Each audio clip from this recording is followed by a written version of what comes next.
जय हिंद दोस्तों, मैं अरविंद कुमार एक बार फिर से आप सभी का आपके अपने परिवार एकेजीएस रिसर्च सेंटर में स्वागत करता हूं।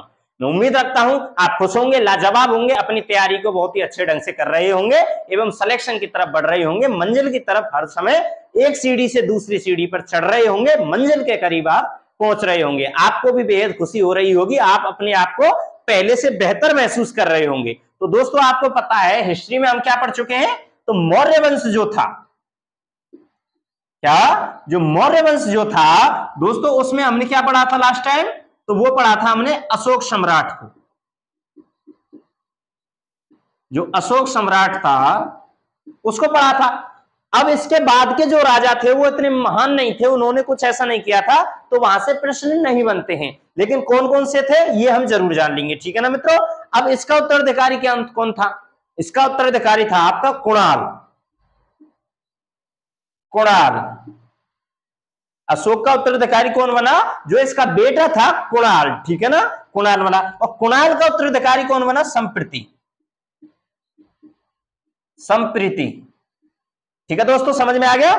अशोक सम्राट, जो सम्राट अशोक थे उसका उत्तराधिकारी कुणाल था और कुणाल का उत्तराधिकारी संप्रीति था। दोस्तों, आपको समझ में आ गया होगा, ये कुणाल संप्रीति ये इतने महान शासक नहीं थे, इसलिए क्या हुआ, ये इतने महान नहीं थे तो यहां से इतने प्रश्न नहीं बनते हैं। अब आगे क्या होता है? संप्रीति का जो उत्तराधिकारी था वो था देववर्मन।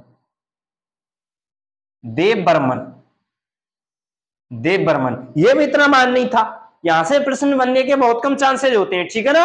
आगे समझ, अशोक तक आपको लेकिन ध्यान से पढ़ना है, ठीक है ना। अशोक का उत्तराधिकारी कुणाल, कुणाल का बेटा संप्रीति जो कुणाल का उत्तराधिकारी बना, और संप्रीति का उत्तराधिकारी देववर्मन। और उसके बाद कौन आता है आपका? बृहद्रथ। बृहद्रथ, बृहद्रथ, बृहद्रथ।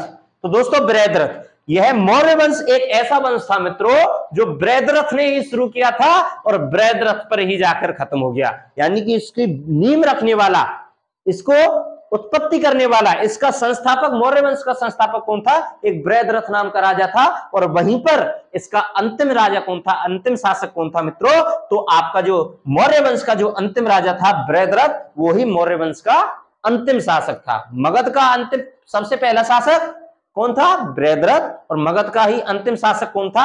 वो भी बृहद्रथ। आपको समझ में आ गया होगा, दोनों बृहद्रथ आपको समझ में आ गए होंगे। लेकिन याद रखना, जो पहला बृहद्रथ था वो संस्थापक था, और यहां पर मौर्य वंश का जो अंतिम शासक बृहद्रथ है वह इसका अंतिम शासक था मगध साम्राज्य पर, ठीक है ना। आ गया। अब बृहद्रथ को हराकर, बृहद्रथ को किसने हराया था मित्रों?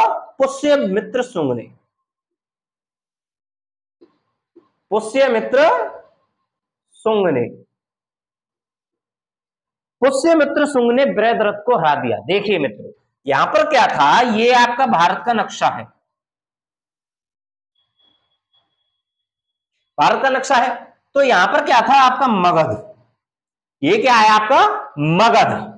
मगध था यहां पर। तो मगध में यहां पर किसे हराया था? यहां पर हरा दिया था बृहद्रथ को। बृहद्रथ को हराया था किसने? पुष्यमित्र शुंग ने। पुष्यमित्र शुंग ने हरा था। और यहां पर किसका राज्य हो गया? अब शुंग वंश की नींव डल गई थी। यहां पर शुंग वंश ने अपनी नींव डालनी थी। ये क्या था? ये मगध था, मगध। अब मगध पर किस वंश का राज हो गया था? मगध पर कौन आ गया था? तो मगध पर आ गया था मित्रों शुंग वंश। ये क्या था आपका? ये मगध था। आपको समझ में आ गया होगा मित्रों, मैप में ध्यान रखिएगा। ये क्या था? मगध था।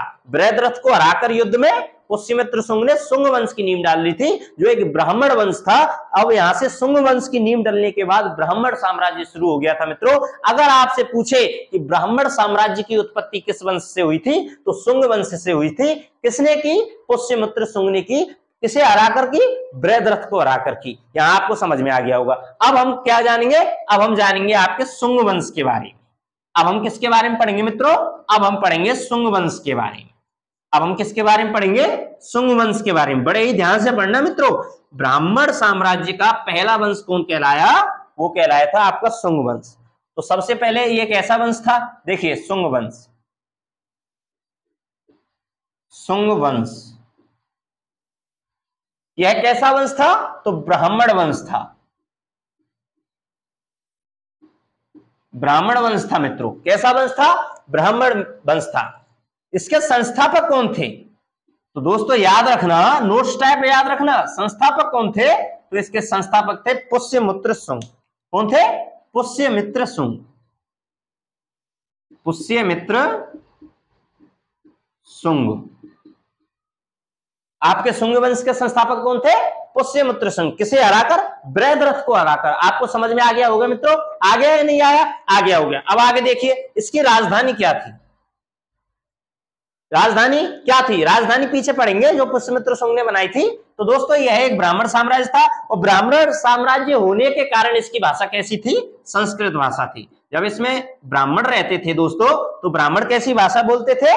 संस्कृत बोलते थे। और इन ब्राह्मणों ने क्या किया दोस्तों? इन्होंने जो वेदों की जो संस्कृति थी, वेदों की जो संस्कृति थी उसको अपनाया था। इसलिए ही जो शुंग वंश है, जो ब्राह्मण ये साम्राज्य का ये शुंग वंश था, इसे किसे? वैदिक पुनर्जागरण का क्या कहा गया? काल कहा गया। तो जो शुंग वंश है उसको क्या कहा गया? वैदिक पुनर्जागरण का काल। क्या कहा गया? वैदिक पुनर्जागरण का काल। क्यों कहा गया? क्योंकि इन्होंने वेदों की जो संस्कृति थी उसको अपनाया था। अब वेदों की संस्कृति को अपनाया था, इसलिए क्या कहा गया? वैदिक पुनर्जागरण का काल। वैदिक पुनर्जागरण का काल। अगर प्रश्न पूछ ले कि वैदिक पुनर्जागरण का काल किसे कहा गया है, तो मित्रों किसे कहा गया है? शुंग वंश को, शुंग काल को। आगे ना समझ? वैदिक पुनर्जागरण का काल किसे कहा गया है? तो आपके शुंग वंश को कहा गया है, ब्राह्मण साम्राज्य को कहा गया है दोस्तों। आगे समझ। अब यहां पर एक और हुआ था, क्या क्या हुआ था? आगे क्या हुआ था दोस्तों? यहां पर क्या था? इसकी जो राजधानी थी वो विदिशा थी। अब दोस्तों यहां पर देखना, ये है आपका भारत का नक्शा हो गया। भारत का नक्शा हो गया। यहां पर था आपका मगध। मगध। अब यहां पर जब आपका शुंग वंश और आया, तो ये मध्य प्रदेश का एरिया और इसमें जुड़ गया था। अब मध्य प्रदेश का एरिया जुड़ने के बाद जो मध्य प्रदेश में विदिशा था, जो विदिशा था मध्य प्रदेश में, वो इसकी राजधानी हो गया। यहां पर क्या था? शुंग वंश था। विदिशा क्या था? विदिशा क्या था? इसकी राजधानी थी। तो पूछ लिया जाए शुंग वंश की राजधानी क्या थी, तो आपको बताना है मध्य प्रदेश में जो विदिशा था वह आपकी शुंग वंश की राजधानी थी मित्रों। अब देखना, जो ये पुष्यमित्र शुंग था, इसने क्या किया था? पुष्यमित्र शुंग ने क्या किया था दोस्तों? जो 84,000 स्तूप थे, अशोक के 84,000 स्तूप, अशोक जो सम्राट था उसके 84,000 स्तूपों को तुड़वा दिया। 84,000 स्तूपों को तुड़वा दिया कि अशोक सम्राट के कोई भी नामो निशान हम नहीं रखेंगे। इसने क्या किया? 84,000 स्तूपों को जो अशोक सम्राट ने बनवाए थे उनको तुड़वा दिया, और खुद का एक स्तूप जिसको भरहूत स्तूप के नाम से जाना गया, खुद का एक स्तूप जिसको भरहूत, जो मध्य प्रदेश में है, भरहूत स्तूप का निर्माण करवाया। 84,000 स्तूपों को तुड़वाकर अपने आप को फेमस करने के लिए, प्रसिद्ध करने के लिए, अपनी नींव रखने के लिए, जिससे लोग इसे याद रखें, तो भरहूत स्तूप का निर्माण करवाया था। कहां पर मित्रों? मध्य प्रदेश में। कहां पर? मध्य प्रदेश में। आ गया समझ? आ गया। इसके समय युद्ध हुआ था दोस्तों एक, वो क्या हुआ था? युद्ध के बारे में पढ़ेंगे, युद्ध क्या हुआ था। तो इस समय एक यमन शासक आया था, यमन शासक आया था, जिसका नाम था मिनांडर, जिसका नाम था मिनांडर। तो मिनांडर को किसने हराया था? पुष्यमित्र शुंग ने यमन शासक मिनांडर को हराया था। पुष्यमित्र शुंग ने यमन शासक मिनांडर को हराया था दोस्तों। पुष्यमित्र शुंग ने यमन शासक मिनांडर को हराया था। पुष्यमित्र शुंग ने किसे हराया था? यमन शासक मिनांडर को हराया था। आपको समझ में आ गया होगा मित्रों। अब एक पुष्यमित्र शुंग के वंश में एक पतंजलि भी रहती थी। पतंजलि नाम के पंडित जी रहते थे, पतंजलि। अब आप देख रहे हो पतंजलि का क्या आ रहा है? साबुन आ रहा है, पतंजलि की जींस आ रही है, पतंजलि का अचार आ रहा है। तो वो पतंजलि नहीं, ये पतंजलि कोई रामदेव बाबा जी ने नहीं बनाया है। तो रामदेव बाबा ने तो ये ब्रांड का नाम दे दिया है पतंजलि, जो कि योग शास्त्र के जो उत्पत्ति जिसने की थी, योग शास्त्र की, योग शास्त्र के जो उत्पाद, जो आपके विधाता थे, जो आपके क्या संस्थापक थे, वो पतंजलि थे। उसके आधार पर क्या हुआ है, आपके जो रामदेव बाबा हैं, उसने अपने योग को बढ़ाने के लिए अपनी ब्रांड का नाम बना दिया है पतंजलि। जबकि पतंजलि कौन थे? पुष्यमित्र शुंग के वंश में रहते थे। जो पुष्यमित्र शुंग था उसके राजवंश में रहते थे पतंजलि, जो एक महान पंडित जी थे, जिसने महाभाष्य पुस्तक लिखी। जिसने क्या लिखी? महाभाष्य पुस्तक। महाभाष्य पुस्तक के लेखक थे एवं योग दर्शन के योग दर्शन के संस्थापक थे, योग शास्त्र के, योग दर्शन कह लीजिए या योग शास्त्र कह लीजिए, उसके संस्थापक थे। और इसने क्या किया था, 2 अश्वमेध यज्ञ, 2 अश्वमेध यज्ञ कराए थे। अश्वमेध यज्ञ, शुंग वंश के लिए 2 अश्वमेध यज्ञ किसने किया कराए थे, जो पतंजलि पंडित जी थे शुंग काल के, उन्होंने किए थे। तो अश्वमेध यज्ञ क्या होता है दोस्तों, तो आपने रामायण वगैरह में देखा होगा, अपने एक घोड़े को खूब अच्छे से सजावट करके, उसकी पूजा करके, यज्ञ करके उसको छोड़ दिया जाता है, और जिस राज्य में होकर वो गुजरता है, और अगर उसको किसी ने नहीं रोका तो वह राज्य उस राजा के अधीन हो जाता है जिसने अश्वमेध यज्ञ, अश्वमेध जो घोड़ा था वह छोड़ा है। यानी कि अश्वमेध यज्ञ क्या होता था मित्रों, अश्वमेध यज्ञ का घोड़ा जिस राजा ने छोड़ा है, अगर उसका जो घोड़ा है वो किसी राज्य में से होकर निकल गया और उस राज्य के राजा ने उस घोड़े को नहीं पकड़ा, तो वह जो राज्य था वह अश्वमेध यज्ञ जिसने कराया था उस राजा के अधीन हो जाता था मित्रों। लेकिन अगर जो उस घोड़े को पकड़ लेता था, अश्वमेध घोड़े को पकड़ लेता था, तो इसका मतलब ये होता था जिसने यज्ञ कराया है उस राजा को उसने चुनौती दे दी है और वह उससे युद्ध करता था। अगर युद्ध नहीं करेगा तो अपना राज्य उसके अधीन मानना पड़ेगा। तो यह होता था आपका अश्वमेध यज्ञ। दोस्तों आपको समझ में आ गया होगा। तो पुष्यभूति, आप ये पुष्यमित्र शुंग आपको समझ में आ गया होगा। शुंग वंश एक ब्राह्मण वंश था, संस्थापक पुष्यमित्र शुंग थे, इनकी भाषा संस्कृत थी, वैदिक पुनर्जागरण का काल कहा जाता है, और आपकी विदिशा क्या थी, राजधानी थी मित्रों। 2 अश्वमेध यज्ञ किसने कराए थे, पतंजलि ने कराए थे, जिन्होंने पुस्तक लिखी थी महाभाष्य एवं योग शास्त्र। अब यहीं पर पुष्यमित्र शुंग का एक क्या हुआ था, युद्ध हुआ था दोस्तों। तो वह यमन शासक मेनांडर से हुआ था, और जो पुष्यमित्र शुंग थे उसने अशोक के द्वारा बनवाए हुए 84,000 स्तूपों को तोड़वा दिया था और अपना एक स्तूप, भरहुत स्तूप का निर्माण कराया था मित्रों। तो यह आपको समझ में आ गया होगा। अब क्या करेंगे, पुष्यमित्र शुंग के बाद कोई महान राजा नहीं था, लेकिन फिर भी एक बार हम जान लेंगे, थोड़ा सा अग्निमित्र के बारे में भी जानेंगे, जो कि पुष्यमित्र शुंग का उत्तराधिकारी बना, पुष्यमित्र शुंग का उत्तराधिकारी बना। तो दोस्तों मैं उम्मीद रखता हूं आपको यह अच्छी तरह समझ में आ गया होगा। यहां से आपको बहुत अच्छा समझ में आया होगा, आप अपने आप को और भी बेहतर महसूस कर रहे होंगे। तो दोस्तों देखना, जो पुष्यमित्र शुंग था, पुष्यमित्र शुंग, इनके उत्तराधिकारी कौन थे, अग्निमित्र। अग्निमित्र, इन्होंने क्या किया था, एक युद्ध बड़ा फेमस है इनका, विवर्ध का युद्ध, विवर्ध का युद्ध।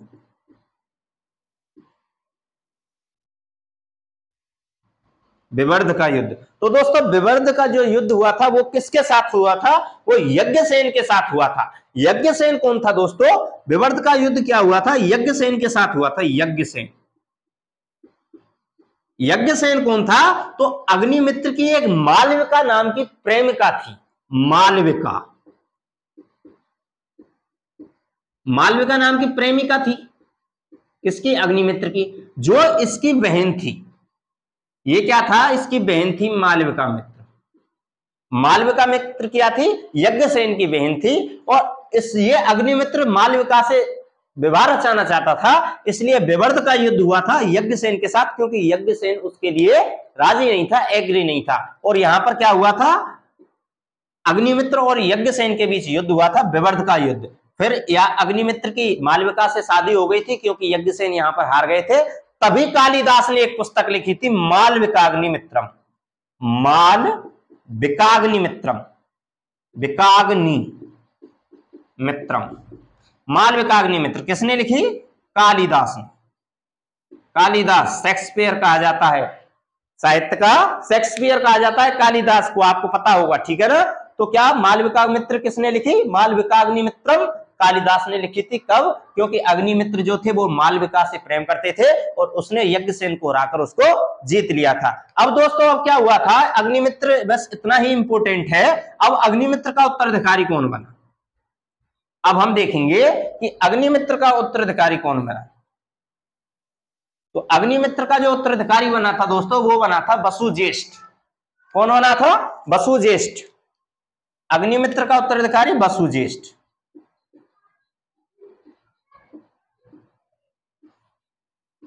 वसुज्येष्ठ बना, और वहीं पर वसुज्येष्ठ का उत्तराधिकारी वसुमित्र, और वसुमित्र का उत्तराधिकारी देवभूति। अब वासुदेव यहां पर कन्नव वंश के थे, जो इसके मंत्री थे, उसने देवभूति को मारकर कन्नव वंश की स्थापना कर दी। अब कन्नव वंश के बारे में हम अगली क्लास में पढ़ेंगे, ठीक है ना। अग्निमित्र, अग्निमित्र का उत्तराधिकारी वसुज्येष्ठ, वसुज्येष्ठ का वसुमित्र, और वसुमित्र का देवभूति। पुष्यमित्र शुंग क्या था, संस्थापक था, उसका उत्तराधिकारी बन गया अग्निमित्र, और अग्निमित्र का बेटा था वसुज्येष्ठ, जो कि अग्निमित्र का उत्तराधिकारी बना। और यहाँ पर वसुज्येष्ठ का जो उत्तराधिकारी बना वो बना था आपका वसुमित्र, और वसुमित्र का जो उत्तराधिकारी था वो शुंग वंश का अंतिम शासक देवभूति था, और देवभूति का एक आपका मंत्री था। मंत्री कौन था, वासुदेव था, और वासुदेव ने देवभूति को हराकर, देवभूति को मारकर कन्नव वंश की स्थापना कर दी थी, जो एक नया वंश उभर कर आया। ब्राह्मण साम्राज्य में एक नया वंश कन्नव वंश सामने आया था। अब कन्नव वंश के बारे में मित्रों अब हम कल पढ़ेंगे। कल की एक महत्वपूर्ण और शानदार क्लास होने वाली है, छोड़ना मत, जुड़ना मत भूलिएगा। महत्वपूर्ण और शानदार क्लास से मैं उम्मीद रखता हूं आपको बहुत ही अच्छी क्लास लगी होगी। अब अगली क्लास में मिलेंगे एक शानदार क्लास के साथ, एक नंबर की क्लास के साथ। जय हिंद, जय भारत।